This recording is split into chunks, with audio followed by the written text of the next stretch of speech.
Welcome to an esoteric interpretation of sacred scriptures by Knowledge Treasury. Bilhah was originally a servant given to Rachel by her father, Laban, as a wedding gift upon her marriage to Jacob. She is the ghost in the machine of the Genesis narrative, a woman whose body was treated as a vessel and whose agency was treated as an afterthought. She stands in the shadows of the great matriarchs, yet her presence is the most disruptive truth in the Pentateuch. In today's world, we are obsessed with curated legacies. We want our heroes sanitized and our systems justified.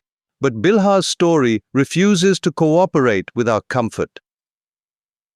She was a woman caught in the crosshairs of ancient power dynamics, used by Rachel for leverage, by Jacob for lineage, and by Reuben for rebellion. The modern mirror. Bilhah matters now because she represents everyone the system considers a footnote. She is the worker exploited for a corporation's growth, the marginalized voice silenced to keep the peace, the survivor whose trauma is too messy for the pulpit. When we look at her today, we see a God who is aggressively inclusive. He does not wait for a clean story to build a kingdom. By placing the names of Dan and Naphtali on the gates of the New Jerusalem, God effectively says, I will build my future out of the very people you tried to use and forget.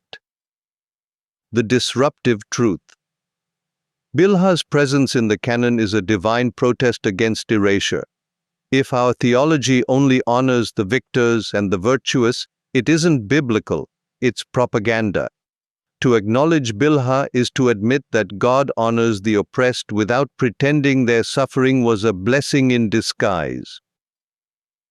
She reminds us that being broken by a system does not disqualify you from being a carrier of the covenant.